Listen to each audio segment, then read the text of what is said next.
I'm Jerry. I'm an addict. Hi.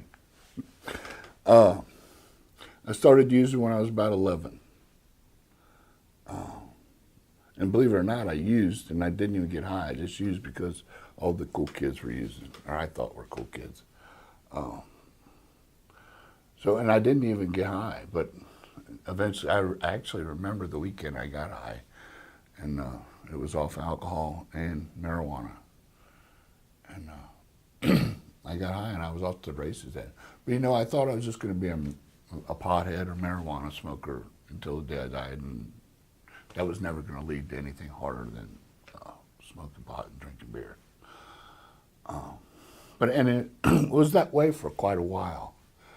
But like Christmas and Easter, let's say, we'd do a little cocaine or we'd experiment with acid or something like that. And so it happened more than Christmas and Easter eventually. And I was doing more than just marijuana. And my first experience with heroin was I think I was 16, because I got my first job washing dishes, and it was at night. And I would go with the waitresses to this bar in the morning. I'm 16 years old.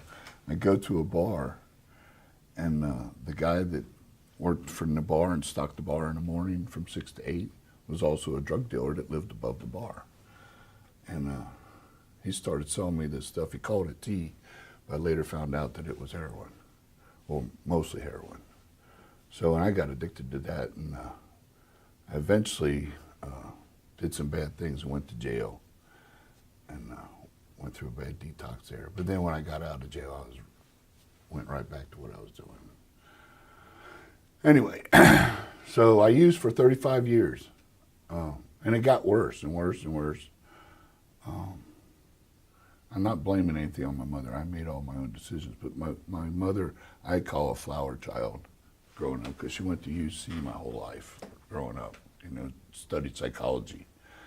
And, but one of the things she used to tell me from the musical Hair was, you can do whatever you want as long as you don't hurt anybody. But if you really think about that, that means you can't do a damn thing, because no matter what you do, you're hurting somebody. But anyway, all I heard was I could do anything I want. So I did whatever I wanted. So anyway, and my mother and father would rather me party in the basement with my friends than party out where she thought I wasn't safe. So I was allowed to smoke cigarettes, drink beer, and smoke pot in the basement of the house at a young age. So that's pretty liberal, right? Anyway, so, and I had a not pampered lifestyle. I mean, we weren't rich by no means, but I had everything I needed. I didn't want anything. Anyway, so that went on. They let me move out of the house. When I was going to that bar with the waitresses, I was living with the waitresses. So I wasn't living at home at 16 either. I was living on my own, and so yeah, I had a pretty plush lifestyle. But when I was young, I'd do bad things and go to jail, or juvenile. So I did some juvenile time as a juvenile, and I did some time when I turned 18 in a workhouse, Cincinnati workhouse. It's funny, you can get drugs in the work. When you say you can get drugs in jail, it's true, you can. But anyway, so I did a couple 6-month stints in my young adulthood, and I realized I didn't like being in jail because I couldn't get high as easy as I could on the outdoor side. So I stopped doing illegal things, I guess. I mean, besides getting high, because I didn't want to go to jail. So I learned how to use successfully without going to jail, I guess you could say. So, and I don't like talking about war stories. So we all know how to use drugs. I don't need to go through that, but that's kind of the beginning of my drug use. I used for 35 years of my life. My first, I'm on my fifth wife, and she's my last, and she's the best. She really is. She's the greatest. And that's a God thing. It's not a Jerry thing. But I've had 5 wives. And so the first 4 wives I met in bars. My last wife I met in a church basement. So to me, that was an eye-opener experience there for me. But anyway, the wife before Bonnie was a wealthy woman. And that wasn't good for an addict like me, because that made it real easy for me to use. So, and we were in Florida, in Sarasota, Florida. We had 2 homes. She had a home on one side of the golf course, and I had a home. And we both had homes, but I stayed over here, and she stayed over there. She did her 2 different drugs over there, and I did 2 different drugs over here. It was a miserable life. It really was a very miserable life. Because I do cocaine all night, and I do opiates all day to come off of the cocaine. And that went on every day for like 2 years. So at this one point, I'm like, I'm going to die. You know, nobody's here. I'm by myself all the time. You know, I go to the dope boy, pick up my stuff, come home, and that miserable existence of just using. So I went out and bought a van, packed all my stuff up in it, and I came to Cincinnati. Because my mother, my grandmother, and my sister were here in Cincinnati, and I knew that I could get help here. And I had actually tried to do that before, but never made it to the actual Ohio border. Something always kept me, I guess, that addiction thing. So that's the beginning of recovery. Actually, the beginning of recovery was way back in the 80s, when I stole a bunch of stuff from my rich wife and bought drugs with it. And instead of facing the music, I checked myself into detox. And that's where I got introduced to Narcotics Anonymous and recovery. The seed was planted. I was just there to get out of trouble, to not have to face my wife. So I just look for people to get high with, but some things got planted inside me. So fast forward 2007, and that's when I put everything in my van and left my wife in Florida and came to Ohio and showed up at my mother's door and said, I need help. And I had enough cash. I had enough drugs to get me to the Ohio border. I had enough cash to suffice for a month or so. So I rented a condo across the hall from my mother, and I went through 14 days of hell, withdrawal, because I was doing 280s of Oxycontin a day plus all the cocaine. So I went through some withdrawal. 14 days of throwing my mattress around. And because my mother's across the hall, I knew I wasn't going to die. I was going to get fed, I was going to get bathed, I was going to get my clothes washed. And thanks, Mom. What was I, 46 years old? When I was 46 years old and I showed up in 2007 to my mom's house, I was done. I was ready to recover. So I did the 14 days of detox in my one-room apartment. And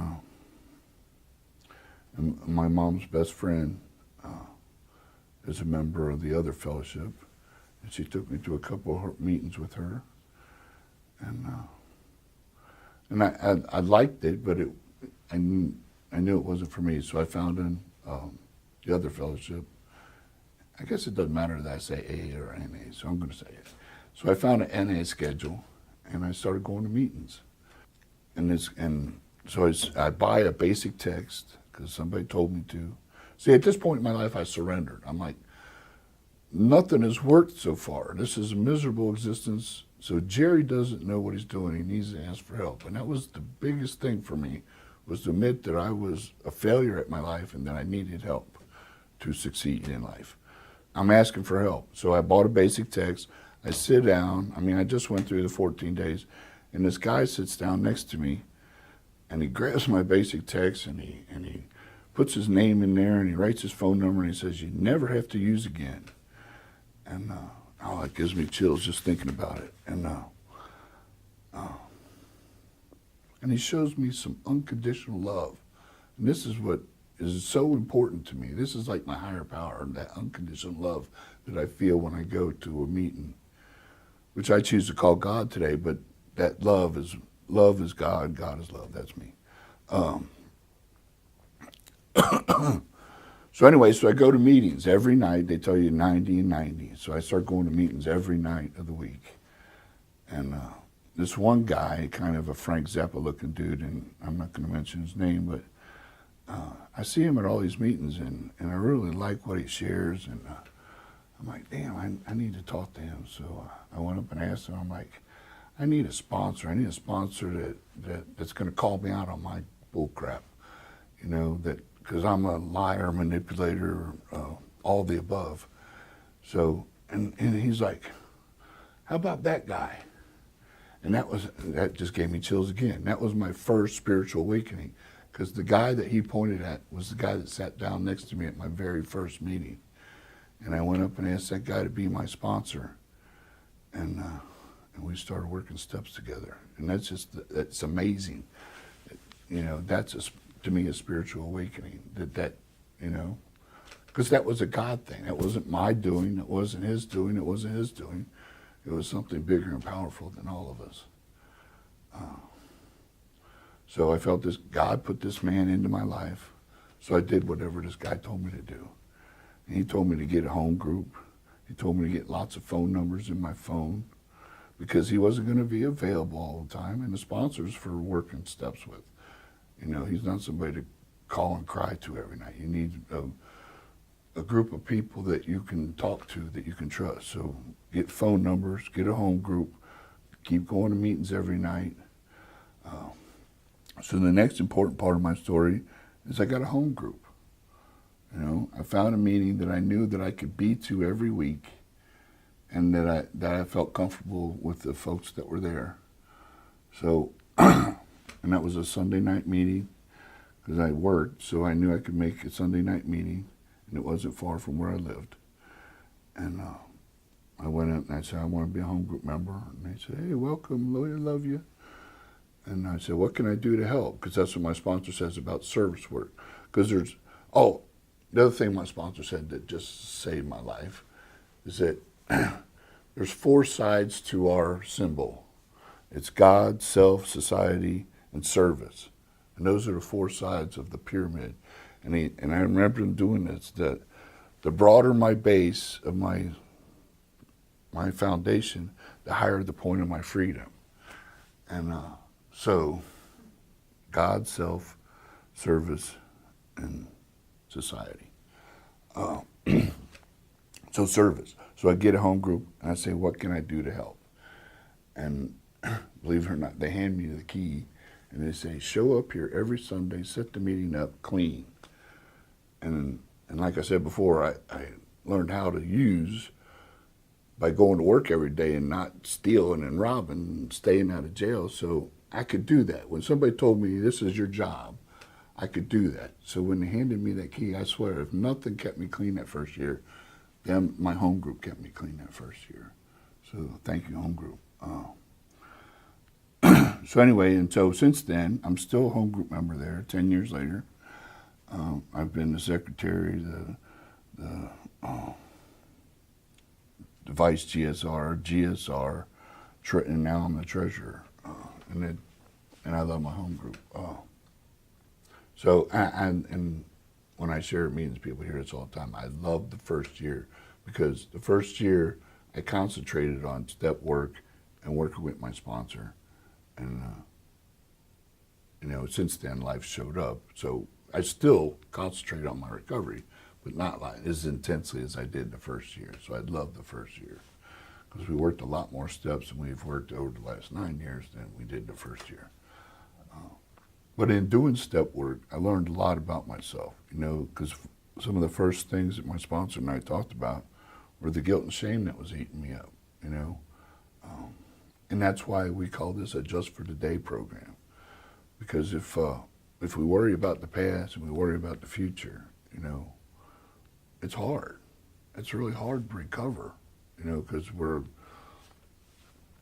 a lot of my friends always, you quit projecting, Jerry, quit projecting, because when I worry about the future, you know, I'm not worrying about today, and things get messed up. So in doing some step work, I found out a lot about myself. I found out that I suffered from low self-esteem, that I really didn't like myself. I thought I loved myself, and I'm this great, most powerful thing, but I found out that I really wasn't, that I really didn't like myself. And through working steps, I mean, that's how my program works. I mean, step one is I admit that I'm powerless and I need help. Step two, and I love taking like the steps and breaking them into parts. Like step two is we came to believe in a power greater than ourselves that could restore us to sanity. So see, if you break that down, I had trouble believing in anything, so that was one part. A power greater than myself was another part. And it's really cool if you just do it that way. Step three is I let my higher power take care of myself. So, and I know sometimes some people think that sounds like a cop-out, but really it's simple. I mean, as long as I get up and I pray and I ask for help, it's not that hard. So when I just relax and try to do the next right thing, and that, to me, that's spirituality to me. That's doing the next right thing is a spiritual thing. As long as I practice these spiritual principles that are instilled in the 12 steps, then life is awesome. In step three, I made a decision to turn my will and my life over to the care of God. So in that, and that's part of my prayers that I say in the morning and I say at night. I thank God and I ask for direction in, by turning my will over. Step four is I get a searching and fearless moral inventory of myself. And step five is I share it with somebody and God. Step six, we make a list of all our character defects, and I always tell folks, you take step four, you do it, and all the steps you should do a thorough job on, because like step four, everybody's scared of it, but you know what you did. God knows what you did. So just put it on paper and tell somebody about it. It's really not that big a deal. I'd say do a thorough job, because every step after that, I've gone back to step four and taken things from there. So, and then when I got to step six the first time, I'm like, oh my gosh, list all these character defects. I'm like, oh man. But it's just a list, just like step 8. It's just a list. So list all your character defects. But the big thing about step 6 is that I became aware of my character defects. Once I put them on paper, they're black and white. So I know what they are. And so that inspires thought. And step 7, the important part about step 7 is to ask some older members how they asked God to remove their shortcomings. I did that, and I think that was very helpful for me. So in step 8 is that list. Step 8, and everybody says 4 and 6 are really hard, but step 8 the first time for me was real hard, just listing all the people that I had harmed. And step 9, become willing to make amends to all those people that I harmed. And that's basically really, because when you think about it, when you going up to people and admitting what you did, it's just causing harm. So it's not as bad as what you think it's going to be. I mean, I needed to make financial amends, so we did that. But as far as going up to all the people face to face, I didn't do so much of that, because my sponsor and my network would say, well, that's really kind of causing harm, Jerry, by doing, So step 9 was more about forgiving myself for the things that I did to all these folks. And by putting that all on paper, it made it easier for me to see and to actually forgive myself. And step 10 is the awesome step, because that we do an inventory daily. And so my 8th step doesn't get that much bigger, because I'm admitting when I'm wrong, daily, like with you, if I do something wrong, I'm gonna say, hey, I did this, and this, and I'm gonna change. And that's the big thing, is that I changed the behavior instead of just saying, oh, I'm sorry, and keep doing the same old shit. No, I changed the behavior. And that's why the steps are so awesome, because they give me this awareness. And step 11, and all through all the steps, I'm building this relationship with my God, my higher power, which I choose to call love or God, whatever you want to call it. Step 11, through prayer and meditation, we improve our conscious contact with the God of our understanding. Step 12, everybody that's in recovery, you're doing step 12 because you're in recovery. You know, it's about carrying the message to the addict that still suffers. And that's our primary purpose. And we could get into traditions, but I don't think we got another hour. But I love the traditions because, and this is one of my favorite sayings, is that the steps keep me from killing myself and the traditions keep me from committing homicide. So the traditions make me, my relationships with my employers, with my spouses, with my sisters, with my mothers, with my kids, you know, it helps with relationships. I love this life. And now I'm working, you know, in 2015 I fell off a ladder and I had to have surgery, and so I can't do construction work anymore. So this is another God thing. That same guy that suggested my sponsor said, hey, why don't you do peer recovery support? And I'm like, okay. So I got, you know, my rehab for my shoulder was done, and I was ready to get back into some kind of workforce. And this is just so, this is, when I get out of the way and let God work in my life is awesome. When I start thinking I know some stuff, that's when that shit hits the fan. So I hope it's helped somebody. One of the most beautiful things about recovery to me is giving back to folks. So like after a year clean, I started sponsoring guys, and it's been up and down, and it's always going to be up and down.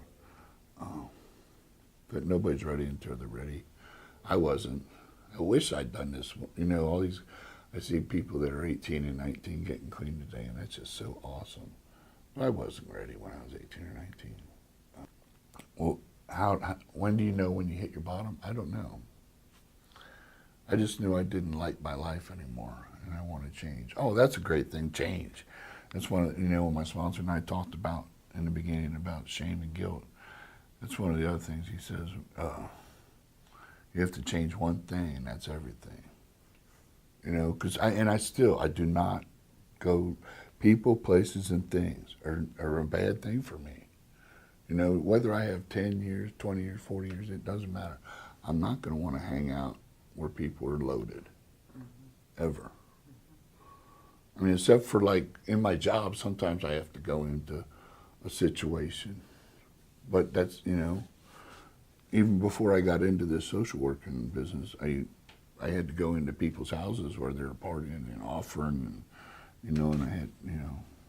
That's why it's important for me to keep recovery first and to keep busy in my recovery. I have to stay vigilant, and I have to do something for my recovery every day. Because if I don't, then when I walk into that situation, one day I might say it's a good idea. And that would be Jerry taking my will back instead of doing God's will. And I want to say this too, because this was a life-changing thing, and this man's not here anymore that told me this. I used to go to this meeting where they had a spiritual principle. There was a topic every night, and the topic was integrity. And everybody's got their own thoughts about what integrity is. But this guy says, how I practice integrity when I speak. He says, if and when I can think about things before it comes out of my mouth, I think, is it honest? Is it necessary? And is it kind? And if it's not those three things, I just need to keep it to myself. And that has changed my life, just that little thing. I mean, I don't always practice it, but it's like them character defects and shortcomings that I'm aware of today. I'm aware of some of the things I do. So I still slip up. I still hurt people with my words. I've never been a violent person, but I've always hurt people with my mouth. And I'm so grateful for life today.